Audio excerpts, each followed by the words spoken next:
Hello friends, welcome back to our channel. Today நம்ம சேனலில் என்ன ரெசிபி பார்க்க போகிறோம் அப்படின்னா, சிக்கன் ஃப்ரைட் ரைஸ் எப்படி பண்ணலான்னு பார்க்க போகிறோம். வீட்டிலையே எவ்வளோ ஈஸியாக சிக்கன் ஃப்ரைட் ரைஸ் பண்ணலான்னு சொல்லி நம்ம பார்க்க போகிறோம். ஃபஸ்ட்டு நான் அதுக்கு என்னென்ன பொருட்கள் தேவைன்னு சொல்லி பார்ப்போம். பல்லாரி, அப்புறம் இஞ்சி, பூண்டு, மிளகாய், அப்புறம் மல்லி இலை, அப்புறம் ஃப்ரைட் ரைஸ் மசாலா உங்களுக்கு தேவை அப்படின்னா எடுத்துக்கோங்க, இல்லைன்னா அது கூட வேண்டாம். அப்புறம் capsicum, tomato sauce, soya sauce, அப்புறம் க்ரீன் சில்லி சாஸ் எடுத்துக்கோங்க. வத்தல் பொடி, அதுக்கப்புறம் அது கூட கொஞ்சோண்டு மஞ்சள் பொடி, உப்பு, கேரட்டு, அப்புறம் பீன்ஸு, அப்புறம் எக்கு. இவ்வளோ தான் நம்மளுக்கு தேவை. ஃபஸ்ட்டு நம்ம சிக்கன் ஃப்ரைட் ரைஸ் அப்படிங்கிறனால சிக்கன் ஃப்ரை பண்ணி எடுக்கணும். அதுக்கு இன்றைக்கி சிக்கன் ஃப்ரை பண்ணுறதுக்கு நான் இப்போ பண்ணுறேன். ஒரு கிலோ சிக்கன் எடுத்திருக்கேன். அது எலும்பு இல்லாத சிக்கன் தான் வாங்கியிருந்து, அதை இந்த மாதிரி குட்டி குட்டியாக கட் பண்ணி, எலும்பு இருக்கக்கூடாது நமக்கு, குட்டி குட்டியாக கட் பண்ணி அதை ஒரு 2 டைம் வாஷ் பண்ணி வச்சுருக்கேன். வாஷ் பண்ணி வச்சுட்டு அதில் நம்ம நார்மலாக நம்ம சிக்கன் ஃப்ரைட் ரைஸ் தான், ஸோ அது நார்மலாக உப்பு, வத்தல் பொடி ரெண்டும் போட்டே ஃப்ரை பண்ணலாம். நான் கொஞ்சம் வாசமாக இருக்கணும்னு சொல்லி நான் சிக்கன் மசாலாவும் ஆட் பண்ணியிருக்கேன். ஃப்ரை மசாலா ஆட் பண்ணி இந்த மாதிரி மிக்ஸ் பண்ணி வச்சுக்கோங்க.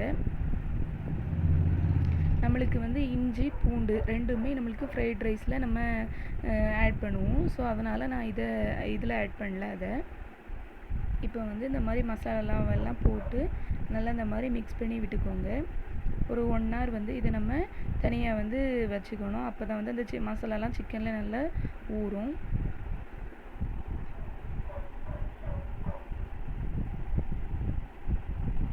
மசாலாலாம் எல்லா இடமும் போகிற மாதிரி நல்லா இந்த மாதிரி ஸ்ப்ரெட் பண்ணிக்கோங்க. இப்போ ரெடி ஆகிட்டு இதை அப்படியே ஒரு 1 hour வச்சிடலாமா?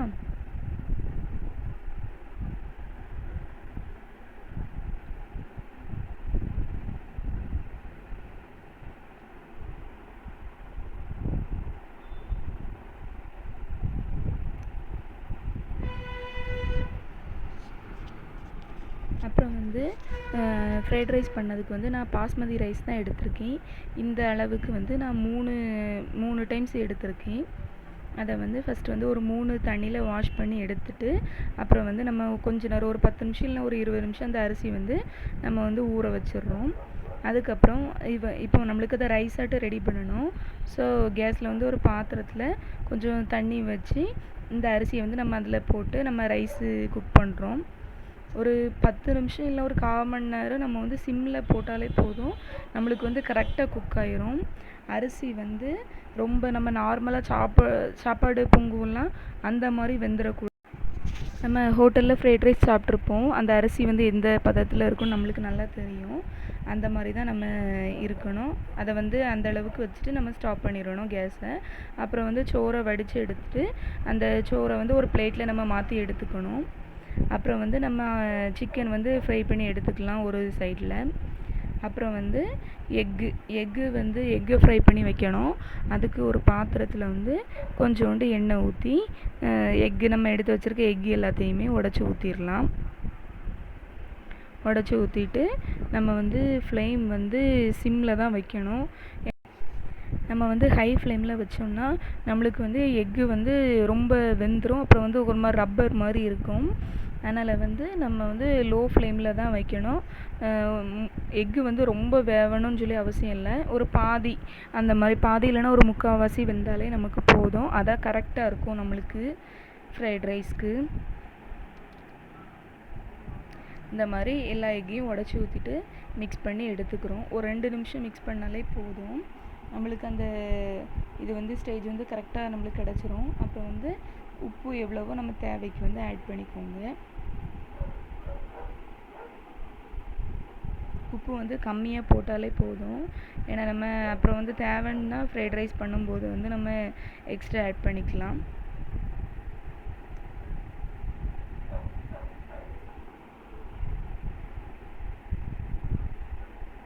அப்புறம் நம்மளுக்கு பெப்பர் நம்ம வேணுன்னா இருந்துச்சுன்னா ஆட் பண்ணிக்கோங்க.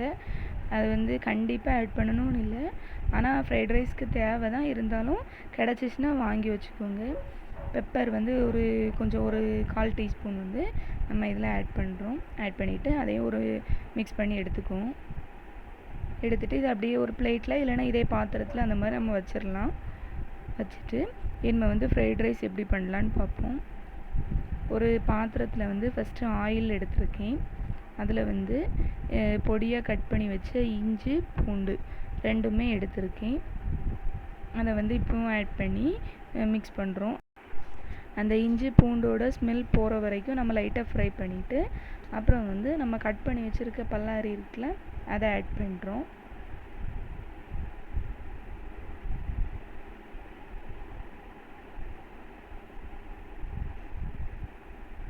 அதை ஆட் பண்ணிவிட்டு இந்த மாதிரி மிக்ஸ் பண்ணி விட்டுக்கோங்க. அந்த பல்லாரி வந்து நல்லா குக் ஆகணும். நம்மளுக்கு வந்து ஃபுல்லாக குக் ஆகிடக்கூடாது, ஒரு ஹாஃப் குக் ஆனால் போதும். அந்த மாதிரி நம்ம கிண்டிகிட்டே இருக்கணும். ஃப்ளேம் வந்து சிம் இல்லைன்னா சிம்மை விட கொஞ்சம் கூட, ஹை ஃப்ளேம் வைக்கவே கூடாது, நார்மல் ஸ்பீடில் வச்சுக்கோங்க. பல்லாரி வந்து ப்ரௌனிஷ் கலரில் கூட வர வேண்டாம், கொஞ்சம் ஒயிட்டு நம்ம போட்டதை விட கொஞ்சம் கலர் சேஞ்ச் ஆனால் போதும், அந்த ஸ்டேஜ் இருந்தால் போதும். அப்புறம் வந்து கட் பண்ணி வச்ச கேரட் அண்ட் பீன்ஸ் ரெண்டையும் நான் ஆட் பண்ணுறேன். முட்டைக்கோஸ் வந்து கிடைக்கல, அது கிடச்சிச்சின்னா கண்டிப்பாக வாங்கி போடுங்க. அதை வந்து நம்ம முட்டைக்கோஸ் கூட்டுக்கு பண்ணுவோம்ல, அந்த மாதிரி அதை கட் பண்ணி அதையும் ஆட் பண்ணிக்கலாம். அது எனக்கு கிடைக்கல, அதனால அந்த ரெண்டையும் ஆட் பண்ணியிருக்கேன். நம்மளுக்கு கேரட் பீன்ஸ் வந்து ஃபுல்லாக குக் ஆகிடக்கூடாது. ஃப்ரைட் ரைஸை பொறுத்த மட்டும் வந்து நம்மளுக்கு என்ன வெஜிடபிள்ஸ் என்ன போட்டாலுமே நம்மளுக்கு வந்து அது ஹாஃப் தான் குக் ஆகணும், ஃபுல்லாக குக் ஆகிடவே கூடாது, நல்லா இருக்காது டேஸ்ட்டு. அப்புறம் வந்து கட் பண்ணி வச்சுருக்க மிளகா அதையும் போட்டாச்சு, ஒரு மிக்ஸ் பண்ணி விட்டுருங்க.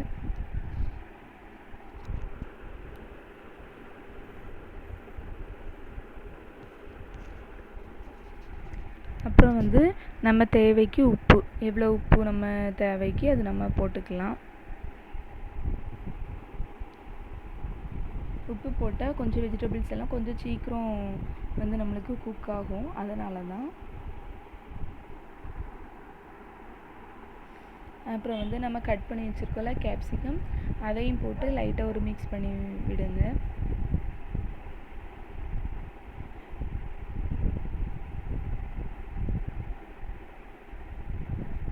அப்புறம் வந்து டொமேட்டோ சாஸ் நம்ம எடுத்து வச்சுருக்கோம், டொமேட்டோ சாஸ் ஆட் பண்ணியாச்சு. இப்போ வந்து ஃப்ளேம் வந்து சிம்மில் வச்சுக்கோங்க, ஏன்னா நம்ம ஒவ்வொன்றா இனிமேல் ஆட் பண்ணுவோம், அதனால் நம்மளுக்கு அடி பிடிச்சிடக்கூடாது. டொமேட்டோ சாஸ் ஆட் பண்ணியாச்சு. அப்புறம் வந்து chilli powder, chilli and turmeric powder ரெண்டையும் நம்ம கொஞ்சம் எடுத்து வச்சுருக்கோம்ல, அதை ஆட் பண்ணுறோம். அப்புறம் வந்து க்ரீன் சில்லி சாஸ் கிடச்சா க்ரீன் யூஸ் பண்ணுங்கள், அப்படி இல்லைனா ரெட்டு கிடச்சாலும் ரெட் சில்லி சாஸ் யூஸ் பண்ணுங்கள். அது கொஞ்சம் எடுத்து வச்சுருக்கோம், அது நம்ம போட்டிருக்கோம். அப்புறம் வந்து சோயா சாஸ் அதுவும் நம்ம கொஞ்சம் ஆட் பண்ணுறோம். ஆட் பண்ணிவிட்டு இந்த காய்கறி கூட இந்த சாஸ் எல்லாமே மிக்ஸ் ஆகிற மாதிரி நம்ம கரண்டியை வச்சு இப்படி மிக்ஸ் பண்ணி விடுறோம். சாஸஸ் எல்லாம் ஊற்றுனதுக்கப்புறம் ஒரு 2 நிமிஷம் நம்மளுக்கு குக் ஆகணும், ஏன்னா அப்போ தான் அந்த சாஸஸோட வந்து டேஸ்ட்டு அந்த ஸ்மெல்லு எல்லாமே நம்மளுக்கு கொஞ்சம் அப்படி போகும். அந்த புளிப்பு தன்மையெல்லாம் கொஞ்சம் இருக்கும் சாஸஸில், அது எல்லாமே நம்மளுக்கு கொஞ்சம் போகும். சில சாஸஸில் வந்து உப்பு அதிகமாக இருக்கும், ஸோ உப்பு வந்து நீங்கள் ஃபஸ்ட்டு கொஞ்சம் கம்மியாகவே போடுங்க. அப்புறம் வந்து நம்ம குக் பண்ணி எடுத்த ரைஸ் வந்து நம்ம குக் பண்ணி எடுத்துருக்கோம்ல, அதை வந்து நம்ம கொஞ்சம் கொஞ்சமாக ஆட் பண்ணுறோம். அதை ஆட் பண்ணிவிட்டு அப்புறம் வந்து கொஞ்சம் ஃப்ரைட் ரைஸ் மசாலா நம்ம போடுறோம். மசாலா வந்து ஆப்ஷனல் தான், நம்மளுக்கு வந்து சோயா சாஸ் அது ஊற்றினாலே ஃப்ரைட் ரைஸு டேஸ்ட் வந்துடும். எக்ஸ்ட்ரா உங்களுக்கு ஹோட்டல் ஸ்டைல் வேணும் அப்படின்னா நீங்கள் வந்து மசாலா ஆட் பண்ணிக்கலாம். அப்புறம் வந்து இப்போ வந்து ஃப்ரை பண்ணி வச்ச சிக்கன் அதையும் ஆட் பண்ணியாச்சு. என்னென்ன தேவைன்னு சொல்லி அதெல்லாம் ஆட் பண்ணிவிட்டு லாஸ்ட்டாக நம்ம நார்மல் ஸ்பீடில் வச்சு அப்படி மிக்ஸ் பண்ணி எடுப்போம், அவ்வளோதான். அப்புறம் வந்து ஃப்ரை பண்ணி வச்ச எக்கையும் நான் ஆட் பண்ணிட்டேன். கொஞ்சம் கொஞ்சமாக இந்த மாதிரி மிக்ஸ் பண்ணி விடுங்க. நம்ம வந்து நார்மலாக சாப்பாடு எடுக்கிற மாதிரி கரண்டி வச்சு வேகமாக இது பண்ணக்கூடாது, ஹார்டாட்டு ஹேண்டில் பண்ணக்கூடாது. இந்த மாதிரி தான் அதை பண்ணணும். அப்போ தான் வந்து நம்ம அரிசி வந்து அந்த ரைஸ் வந்து நம்மளுக்கு முழு ரைஸாக இருக்கும் நீளமாக, இல்லை நம்மளுக்கு குட்டி குட்டியாக உடஞ்சி வந்துடும். அப்போ நம்மளுக்கு அந்த பார்க்கறதுக்கே ஃப்ரைட் ரைஸ் வந்து நல்லா இருக்காது. அதனால தான் நம்ம இந்த மாதிரி அப்படி ஸ்மூத்தாக ஹேண்டில் பண்ணணும். ரொம்ப ஹார்டாக நம்ம அப்படி சோறை டக்கு டக்குன்னு எடுத்தோம்னா நம்மளுக்கு வந்து ரைஸ் வந்து உடஞ்சி வந்துடும்.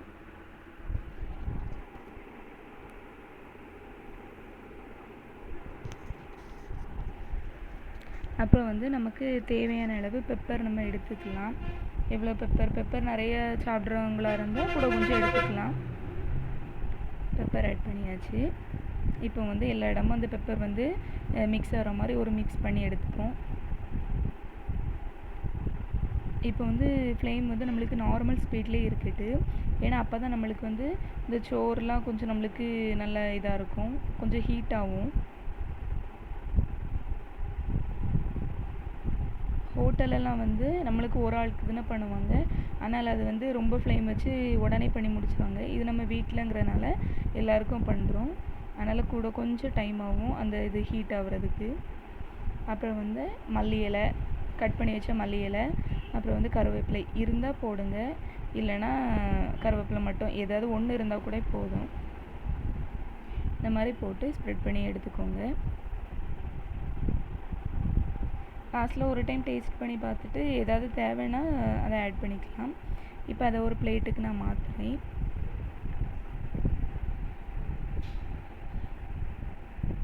நம்மளுக்கு வந்து இப்போ சிக்கன் ஃப்ரைட் ரைஸ் வந்து ரெடி ஆகிட்டு. இந்த மாதிரி குக்கிங் வீடியோஸ் பார்க்கணுன்னா நம்ம சேனலை லைக் பண்ணுங்கள், ஷேர் பண்ணுங்கள், சப்ஸ்கிரைப் பண்ணுங்கள். மறக்காமல் அந்த பெல் ஐக்கானையும் தட்டி விட்டுருங்க. பாய்.